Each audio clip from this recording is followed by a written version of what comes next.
Começa agora na Jovem Pan News. Grandes por Bessa. A plataforma feita especialmente para pessoas com muita personalidade. Exatamente, estamos começando mais um Grandes por Bessa aqui na Jovem Pan Curitiba para todo o Paraná, neste sábado 26 de abril. E hoje eu recebo aqui o empresário Edson José Ramon, presidente, fundador e presidente do Instituto Democracia e Liberdade, mais conhecido como IDL, que está completando 10 anos de atividades. Bom dia, Edson. Bom dia, Bessa. Obrigado pela oportunidade. Tudo bem? Tudo ótimo. Então tá bom. Tudo muito bem, meu. Olha só, 10 anos já de IDL, né? Como é que surgiu o IDL e o que ensejou a sua criação? Sim. Quando eu deixei a presidência da Associação Comercial do Paraná, na segunda gestão, me reuni com alguns amigos e achamos que nós tínhamos que preencher alguns espaços que estavam carentes na sociedade, tanto sociedade civil quanto política, pública, em razão de termos na época muitos regimes que eu considero de esquerda, que pregavam uma dimensão maior do tamanho do Estado, que nós sempre defendemos como princípio a diminuição do tamanho do Estado. Então, em razão disso, de movimentos de sem terra que estava acontecendo na época, nós resolvemos criar um instituto para defender alguns princípios que achamos fundamentais para o desenvolvimento da sociedade. Seriam os chamados princípios do liberalismo do econômico. Liberalismo, e sem abandonar o conservadorismo, que nós acreditamos na força da família, tá? E outros princípios conservadores da sociedade, como religião. Então, a liberdade de religião. Então, são princípios que não podemos abandonar, ao lado de princípios liberais, tanto na economia quanto na política. Nós achamos, na contramão do que pensa a esquerda, que o Estado tem que ser enxuto e a atividade econômica tem que estar gerida no máximo possível pela iniciativa privada. Claro que o Estado, com raras exceções, deve ter algumas atividades econômicas, mas fundamentalmente ele deve coordenar, fiscalizar e ordenar o sistema econômico, mas não participar da gestão econômica. Não é? Então, nós achamos que precisamos difundir os princípios liberais da economia. Um deles, defesa da propriedade privada. Por exemplo, nós falamos tanto, mas aconteciam muitas invasões de terra. Não é? Então, isso é uma afronta a esse princípio. Então, nós precisamos voltar, difundi-lo e defender alguns princípios liberais, como economia de mercado, livre iniciativa, legitimidade do lucro. Nós tínhamos que deixar de lucro ser um tabu. Isso é um direito do empreendedor. E liberdade de expressão, entre outros princípios que fazem o liberalismo. Nós achamos que a sociedade precisava entender e ajudar na difusão para toda a população desses princípios liberais, porque nós entendemos que sem esses princípios a sociedade não se desenvolve adequadamente. Agora, Edson, mas assim, num país tão grande, tão complexo como o Brasil e tão desigual, sobretudo, né, como o Brasil, esse estado mínimo que o IDL e outras entidades pregam e fazem isso com todo o direito, porque, enfim, né, são valores que cada um entende que devem ser defendidos à sua maneira. Mas isso, qual é o tamanho desse estado que você vê, por exemplo? Isso não, em algum momento não pode, digamos assim, conflitar com políticas públicas sociais? Eu diria que não pode conflitar, porque a iniciativa privada tem que ir naquilo que ela é capaz de fazer, não é? Muitas atividades têm que pertencer ao Estado. Então não podemos dizer que é o Estado mínimo, é o Estado mais enxuto, onde ele vai desenvolver atividades que são essenciais para a economia, para o país, sem abrir mão delas. entra a iniciativa privada onde ela pode exercer com maior eficácia. Porque eu vejo que hoje a iniciativa privada muitas vezes faz o papel do Estado, né? Ajudando entidades, fazendo um papel que muitas vezes não é propriamente dela, mas muitas empresas hoje colaboram, né, em muitas áreas aí sociais, mas que não é exatamente o papel de uma empresa esse, né? Mas o ideal é que o empresário ele consiga exercer uma atividade social intensa.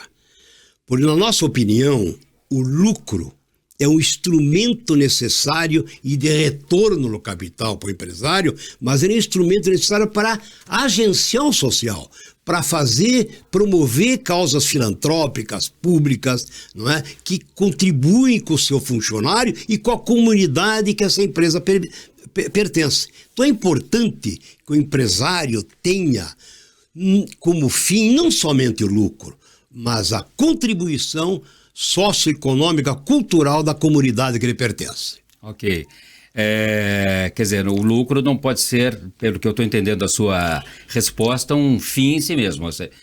Esse meu negócio é meramente para me dar lucro, para eu, enfim... Então somente não, porque senão o empresário deixa de ser deixa de ter espírito cívico, espírito de cidadão que deve contribuir realmente com a comunidade que ele pertence. Uhum.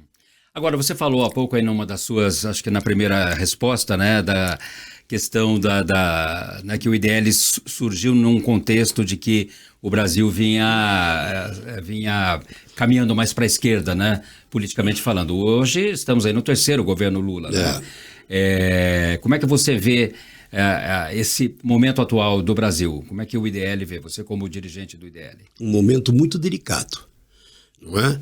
Onde o Estado cresce em atividades e cresce nos seus gastos.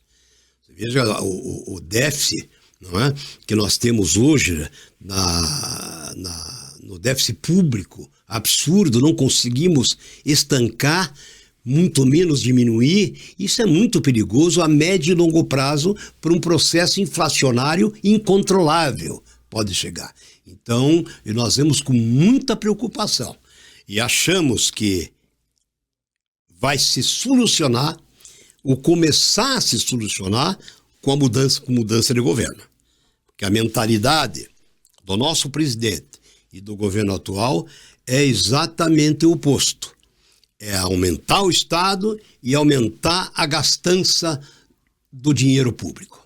O que é que mais te preocupa e outras lideranças como você, né, e que até estão lá no IDL hoje participando, no atual governo federal? É a visão social dele ou é a parte econômica ou essa questão que você falou do desequilíbrio das contas públicas?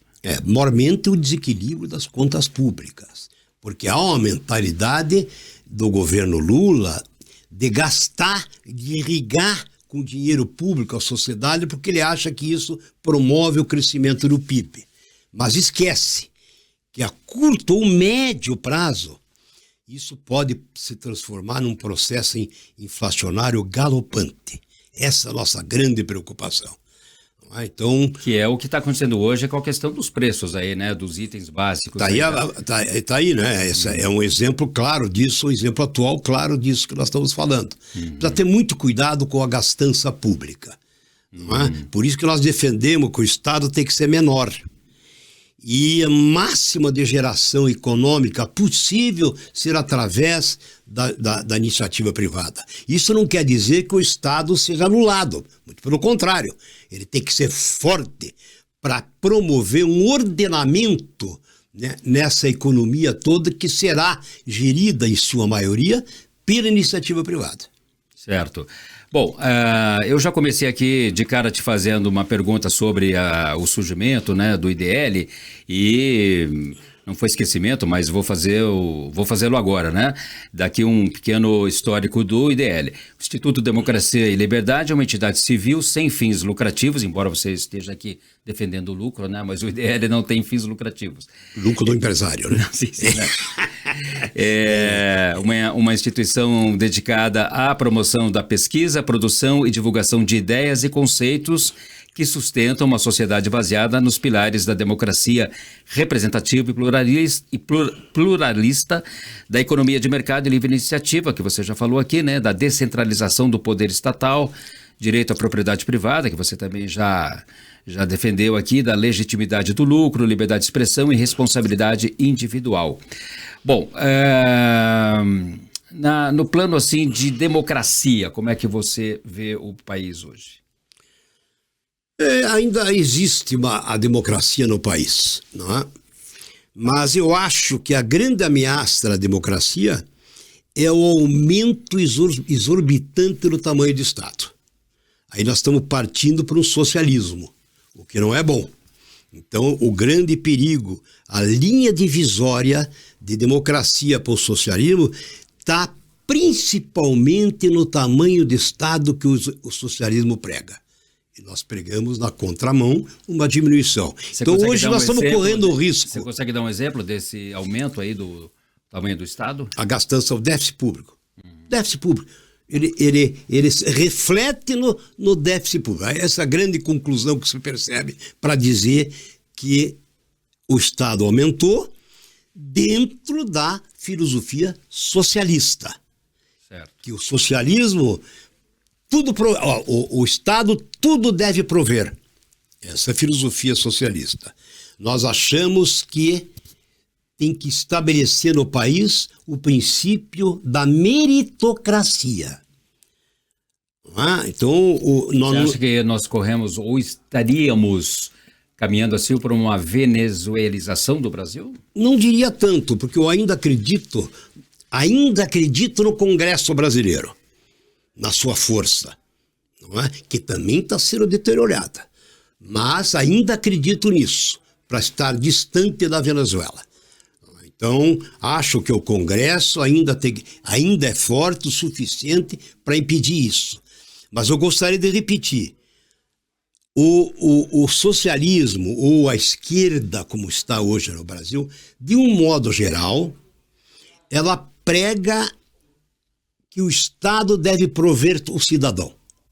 E nós achamos o contrário. O cidadão deve crescer dentro do princípio da meritocracia, por mérito. Isso vai em oposição ao que acontece hoje no pensamento socialista, né? Aliás, sempre aconteceu, sempre foi. Hoje no Brasil ele está forte. Por isso que é o perigo do tamanho do Estado exorbitante, para prover cada vez mais. Nós achamos que tem que existir o mérito do cidadão. O mérito de passar no vestibular, de passar, de ter sucesso empresarial, de promover funcionários através do mérito, não é? Então é isso que nós achamos. Mas isso já temos no Brasil há muitos anos, né? Claro que sim, tem, mas está diminuindo. O Brasil tem uma economia... Mas está diminuindo porque o Estado cada vez maior e fica absolutamente provedor. O Estado é provedor. Não é? Dificilmente você vê no cargo público uma pessoa ser alçada a um cargo maior por mérito. É o que não acontece na iniciativa privada. Então, essas coisas nós temos que repensar no país. Não é? Certo. Bom, além dessas bandeiras sobre as quais você já falou aqui, o IDL tem alguns projetos em destaque, né? Porto de Paranaguá pede socorro, nova Assembleia Nacional Constituinte, aí já é uma questão mais em nível nacional, projeto Olhar Sem Fronteiras, que é um projeto lá que tem a ver com a Itaipu Nacional, né? Isso. Queria que você falasse um pouco sobre eles. Vamos começar por esse aqui, o Porto de Paranaguá pede socorro. Por quê? Por que ele está pedindo socorro? Nós somos a primeira entidade a dizer isso. Pede socorro porque a BR-277 corre perigo no trajeto, principalmente da Serra do Amaro ali. Nós estamos vendo que o solo ali, a terra, está se movendo cada vez mais. Isso não é nós, não somos nós que dizemos, são os geólogos. Vários já preveniram que a tendência é aumentar isso e desmoronar uma boa parte da estrada localizada na serra. Vai por viadutos abaixo, a coisa é muito séria. Por isso que nós usamos a palavra pede socorro, Paranaguá, porque imagine cair algum viaduto ali, quanto tempo vai precisar para se repor isso tudo? E como fica Paranaguá e o porto? Quer dizer, então nós precisamos de um acesso urgente, paralelo. Não só o porto, todo o litoral, né? Todo o litoral principalmente, mas o porto é o mais importante. Sim. Não é? Que é um sustentáculo de Paranaguá e do Estado. Que é usado, inclusive, pelo governo do Estado, não só por esse, mas por outros, né, que já passaram, para justificar aí recordes de exportação e tudo mais. Né? Exatamente, Reinaldo. Então, o grande perigo, isso nós precisamos encontrar urgente um caminho alternativo para chegarmos lá. Uma das ideias que já tem muita gente defendendo, e isso é muito importante e é bom, é sair a estrada de Garuva, que era a BR-101, é o trajeto que não foi feito. O único estado que não tem a BR-101 é o Paraná. Não é? Então ele sairia de Garuva, iria até Alexandra. Ou, que é muito importante também, da BR-116 para Alexandre, passando por Antonina, por Morretes ali, outro trajeto, que talvez será até mais viável. Estamos estudando isso junto à UDR e como é aquele instituto que cuida das estradas no Brasil, como é o DENIT. Já tivemos contato com o DENIT, estão preocupados, estão desenvolvendo projetos, não é? Nesse sentido. E nós estamos brigando para que isso seja acelerado. É muito preocupante. Muito preocupante. Isso é a tendência. Os exemplos estão aí. Sim, a gente tem visto... Os exemplos estão aí, não conseguem consertar em definitivo. A gente tem visto com frequência preocupante até, né, na mídia mesmo, né? Esses desmoronamentos de encostas, né, que têm impedido o tráfego ali na 277. Constantemente. Sim, então a gente não consegue consertar em definitivo. Já foi vários trabalhos, várias intervenções, mas não se consegue solucionar. É muito importante, muito preocupante. Todo mundo só fala hoje na Ponte de Guaratuba, né? Mas está esquecendo um pouco essa questão dos deslizamentos ali, né? Foi muito oportuna a sua colocação sobre a Ponte de Guaratuba, que é uma obra espetacular, é necessária.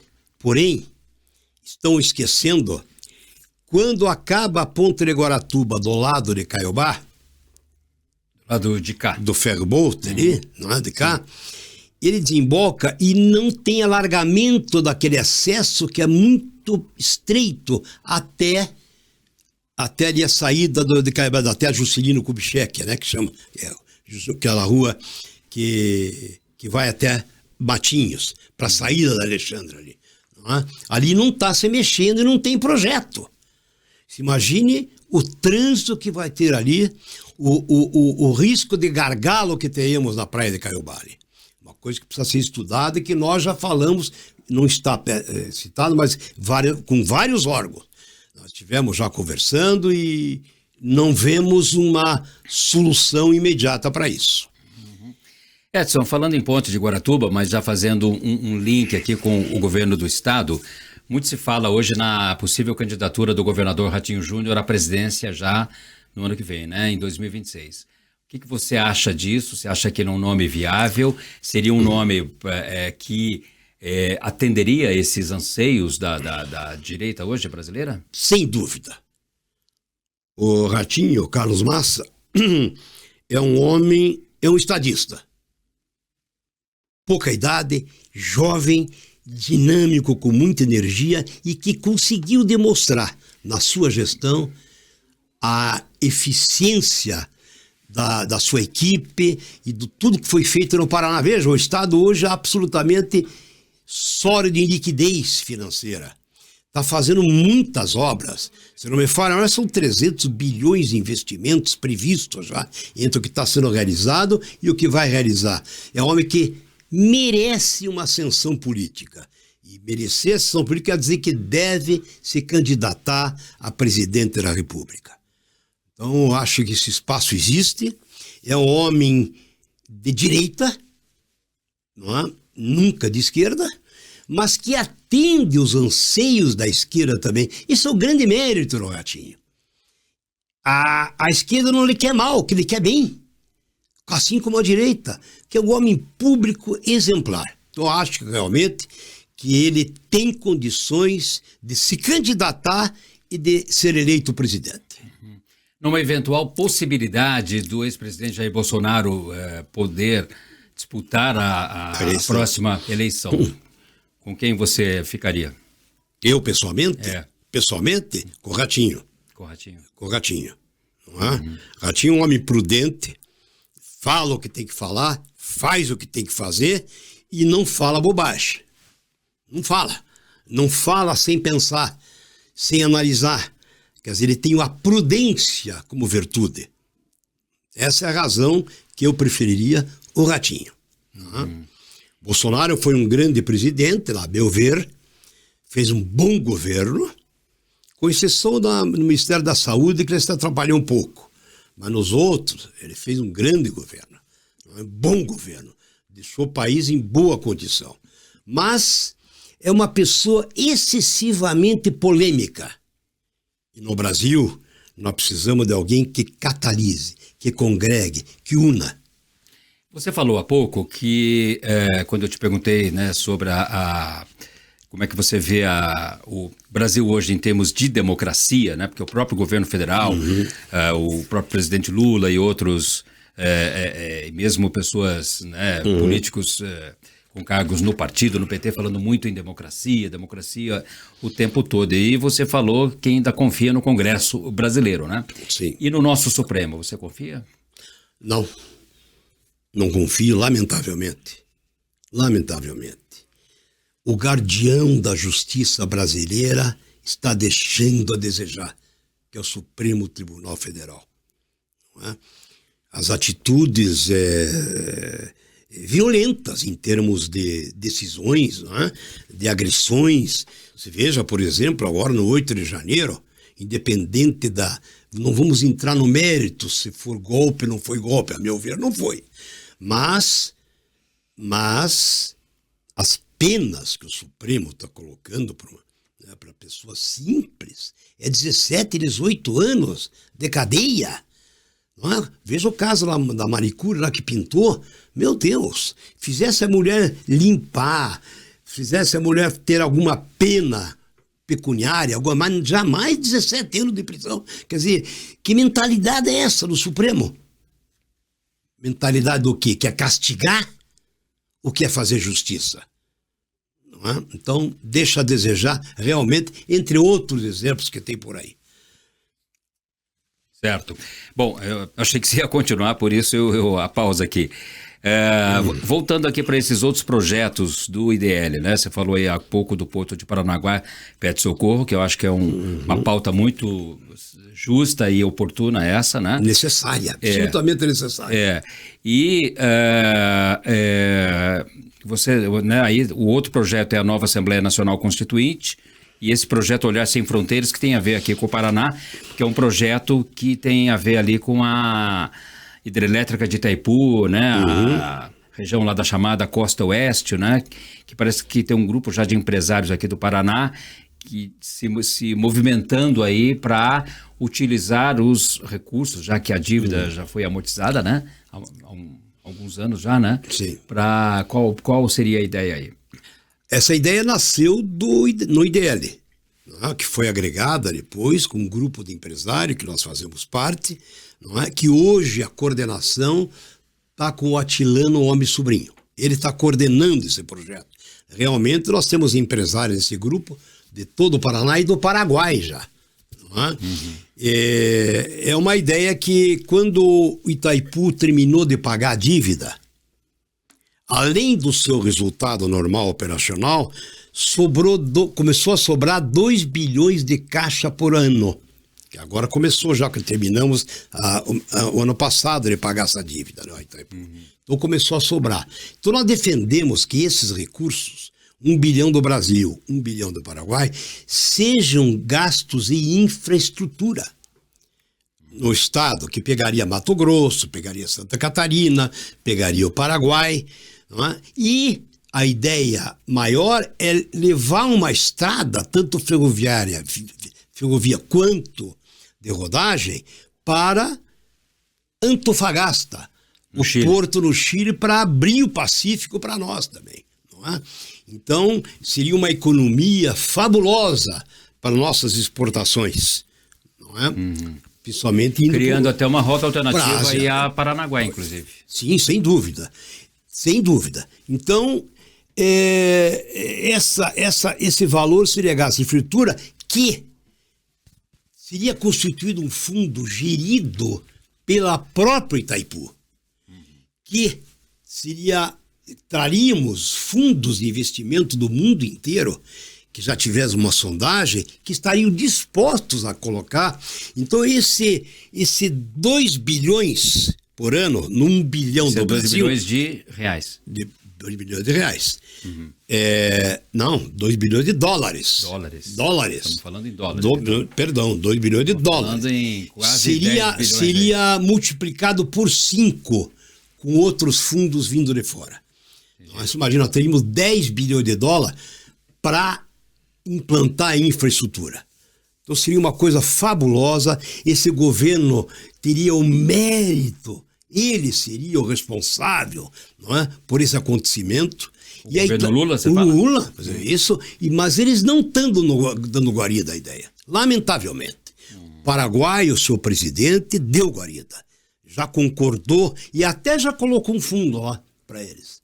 Mas o Brasil não deu guarida. Não é? Nem o presidente Itaipu, agora que ele está se conscientizando nessa necessidade. Isso nós ouvimos falar. O Enio Verri. Mas no começo ele repeliu, não é? E nós não conseguimos nem o contato com o Lula, com ninguém, para difundir essa ideia. Então, realmente, o que está acontecendo hoje é lamentável. O governo federal está distribuindo esses recursos nos municípios, pulverizando, diluindo. Por isso que os municípios, chamados municípios lindeiros ali, né, tem essa fama de serem, assim, pequenas Dubais aqui do Paraná, né, porque são pequenos municípios, mas que recebem muito dinheiro, né, nada contra receberem, não é isso que eu estou dizendo aqui, mas tem essa fama, né. Tem essa fama e esse dinheiro está começando a ser pulverizado para todas as prefeituras do Paraná. Sim, Quer dizer, é o objetivo, lamentavelmente, eleitoreiro. Então, o que não leva a nada, desaparece o dinheiro. E é isso. Então, nós defendemos com muito afinco a necessidade de usar esses recursos para uma infraestrutura sólida. Para projetos maiores que beneficiem todo o Estado. Bom, infelizmente o nosso tempo aqui já chegou ao final. Nós temos aqui mais 2 minutos. Essa constituinte é importante mesmo. Pois é. Falar alguma coisinha. Então, por favor. Rapidinho, bem sutil. Vamos lá. Sinteticamente. Nós achamos que uma das formas, talvez a mais importante do Brasil desenvolver para solucionar os problemas políticos que existem hoje é uma nova Constituição. Seria uma nova Assembleia Constituinte que vai eliminar tudo que tem de ruim para essa Constituição atual porque nós temos centenas de emendas esperando para ser aprovado, emendas da Constituição. Isso não é possível. É uma colcha de retalhos que existe hoje. Então, fazer uma nova Constituinte seriam delegados eleitos pelo povo, que não poderiam participar de nenhuma eleição por 10 anos. Veja bem, o único objetivo e interesse dele seria fazer uma nova Constituição. É isso que nós pregamos. Não é? Uma nova Constituição que seria o pilar disso tudo que nós falamos até agora. Não é? O pilar. E sem essa nova Constituindo, tudo fica difícil, do jeito que está hoje. Para garantir que essas ideias prevaleçam de vez. Prevaleçam de vez. Muito bem. Olha só, muito obrigado, Edson Ramon, né? Lógico, faltou muita coisa aqui para a gente falar aqui. Você citou no início, né? Você foi presidente da Associação Comercial do Paraná, fez por 2 mandatos, fez trabalhos importantes lá, defendeu causas importantes, eu me lembro, acompanhei na época. Também presidiu a Sociedade Consular do Paraná durante 2 gestões. Você era cônsul da Croácia? Não. Cônsul da Sérvia. Sérvia. Ainda sou. É? Ainda Continua? sou, Então, eles esqueceram que eu já tenho 76 anos, porque já deviam ter me tirado. Ai. E o IDL, falando em anos, o IDL faz 10 anos agora em maio, né? Maio. Em maio. E eu também tive o privilégio de exercer a presidência, de estar na presidência da FIPOL, que é uma sociedade em São Paulo de fabricantes de plástico. A sua carreira empresarial é ligada à indústria plástica. Né? Eu fiquei 9 anos lá. Também não quiseram me tirar. Por 9 anos. Então foi uma experiência rica, que eu era bem jovem. Contrariando os princípios democráticos, você está então já aí... Pois é, você veja. Você tem razão. Preciso renovar o exercício da presidência. É muito importante mesmo. Precisamos achar as pessoas, né? Sim, claro. E quem queira também se candidatar. Senão vira democracia corintiana, né? Edson, muito obrigado mais uma vez por estar aqui hoje com a gente nesse sábado, 26 de abril. Eu que agradeço. Parabéns aí pelos 10 anos do IDL, acho importante, né? Entidades como essa que defendem seus valores, seus princípios, isso é importante, seja na esquerda, seja na direita, ou centro-direita, ou centro-esquerda, mas enfim, né? Que esses princípios sempre fiquem claros para a sociedade, né? Eu acho que a sociedade é boa quando todos têm voz e têm vez, não é isso? É isso aí, muito obrigado, eu agradeço a oportunidade e dentro desse agradecimento, desse pequeno momento, eu gostaria de citar um projeto que nós estamos fazendo a nível de Paraná, primeiro, estamos começando em Maringá, na Universidade de Maringá, é uma dissertação para os estudantes sobre o liberalismo. É um concurso que nós vamos lançar, onde o estudante vai ter a oportunidade de dissertar sobre o liberalismo, sua história e seus fundamentos. Eu acho muito importante. Mas, voltando ao agradecimento, Bessa, para mim é uma oportunidade excelente que você nos proporcionou de vir falar alguma coisa sobre aquilo que acreditamos. Muito obrigado. E oxalá o Brasil consiga captar esses princípios que nós defendemos e isso vai, tenho certeza, vai acelerar o desenvolvimento socioeconômico e cultural do nosso país. Tomara, o importante é que o Brasil sempre dê certo, né? Obrigado. O Grandes por Bessa desse sábado vai ficando por aqui, agradeço a sua atenção e um ótimo final de semana a todos. Vem aí meu amigo Carlos Eduardo Canto com o Mercado Imobiliário de Canto a Canto. Você ouviu Grandes por Bessa. Para pessoas com muita personalidade, na Jovem Pan News, de volta sábado às 11 horas da manhã.